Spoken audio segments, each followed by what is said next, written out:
ازيكم عاملين ايه؟ يا رب دايما تبقوا بخير، وحشتوني جدا. النهارده اطلع اتكلم معاكم على اغنيه تامر حسني الجديده، اغنيه جامدين جامدين، لسه نازله كده بقالها حبه حلوين. يلا بينا.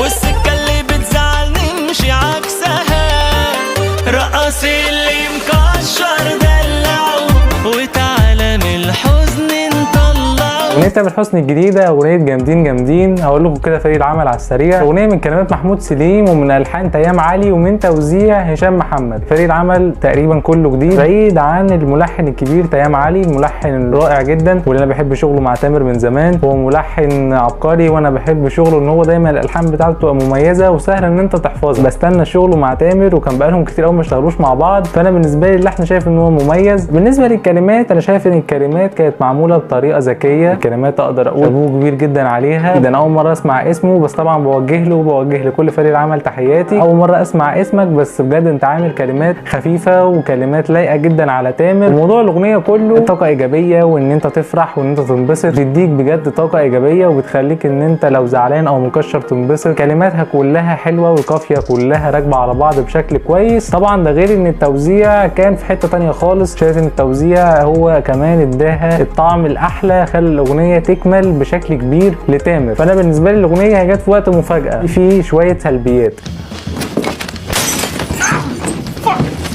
ان تامر ما عملش خطه تسويقيه، ما قالش مثلا ان الاغنيه دي هتنزل في يوم كذا، لا هو نزل النهارده هتنزل خلاص. مفيش حتى برومو صغير قال ان مثلا البرومو ده هنزل، استنوا ميعاد ليوم مثلا فلاني هينزل فيه الاغنيه كلها. فده بالنسبه لي كان من ضمن السلبيات، ان مفيش دعايه وتسويق لتامر. فين الماركتنج كويس اللي يتعمل على الاغنيه علشان الاغنيه تنتشر بشكل اكبر؟ دايما ان التسويق يا جماعه بيفرق، يعني المنتج حتى لو كويس برضه لازم يكون متخدم عليه من الناحيه الثانيه بالماركتنج علشان العمل كله يبقى متكامل. دايما تامر عايز يركز على الموضوع ده. شايف ان الافلام بقت واخده وقته اكتر، شايف ان هو متجه اكتر للافلام. مين فينا مش بيحب افلام تامر؟ احنا بنستنى الالبوم، بنستنى الاغنيه، دايما ده المشروع الاساسي لتامر. يعني التمثيل برضو مهم، والافلام الاغاني والالبومات بتبقى اهم. المزيكا انا شايف ان تامر محتاج يراجع حساباته شويه ويفكر في موضوع التسويق والدعايه، ان هو يعمل لنا تشويق اكتر في الاغاني. فده اللي انا مستنيه من تامر الفتره اللي جايه، ده اللي احنا دايما يا تامر بنستناه منك، ان احنا نشوف دايما تسويق بشكل كبير. ده بيفرق كتير جدا في اسلوب الدعايه بعدين وفي الاغاني واي حاجه انت هتعملها بشكل عام. بالنسبه لي الاغنيه انا شايف ان هي اغنيه لطيفه، اغنيه خفيفه جدا، لايت، حلوه تتسمع، وانا هسمعها الفتره اللي جايه. من ضمن السلبيات برضو بالنسبه لي تاني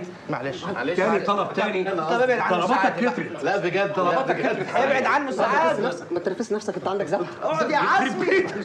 موضوع الصوره حلوه وكويسه، بس شايف ان هي مش مخدوم عليها بشكل كبير. صوره وخلاص والسلام ومحطوطه مع الليركس وخلاص. الحاجات دي بتفرق جدا مع المستمع. شايف ان تامر كان يشتغل عليها بشكل اكتر من كده. انا عايز تامر ان هو يبقى فيه اهتمام اكتر من كده في المزيكا الفتره اللي جايه، وده اللي انا هستناه منه ان شاء الله، وانا متاكد من ده. لسه تامر عنده كتير، مش من اقوى اغاني تامر حسني، يعني مش دي اللي انا ممكن اقول هي هيت قوي واغنيه جامده وكده. برده ممكن تتظلم بسبب التسويق، بس الاغنيه نفسها انا شايف ان تامر اعلى من كده، يعمل احسن من كده بكتير. وشايف ان هي اغنيه كويسه لتامر، مش ده يعني. شايف ان تامر يعمل احسن، تامر يطلع الافضل من كده بكتير، مع انها اغنيه لذيذه. وشايف ان هي بتديني طاقه ايجابيه تخليك تفرفش وتضحك وتنبسط، تشتغل في اي مكان، زي اغنيه هرمون السعاده، زي اغنيه حلو المكان. النوعيه دي بتليق في تامر، وخصوصا الاغاني اللي بتبقى من النوعيه اللي هي الاغاني الاجتماعيه دي بتليق في تامر قوي. عرفوني رايكم ايه، وقولوا لي في الكومنتات تحت الاغنيه كانت عاجباك ولا ما كانتش قد كده، وشايفين ان ده اللي انتوا كنتوا مستنيينه من تامر حسني بعد فتره غياب، ولا شايفين ان هي الاغنيه ما كانتش قد كده. برضه انا بحترم كل راي الناس، وكل واحد فيكم له رايه بصراحه عادي. انا كده كده بسمع كل الاراء بتاعتكم. ده اللي كان عندي النهارده. لو انت لسه جديد بتشوفني اشترك فعل زر الجرس واعمل لايك لو الفيديو عجبك، وشير في كل مكان لكل اصحابك قد ما تقدر. ما تنساش. اشوفكم ان شاء الله على خير في فيديو جديد. سلام.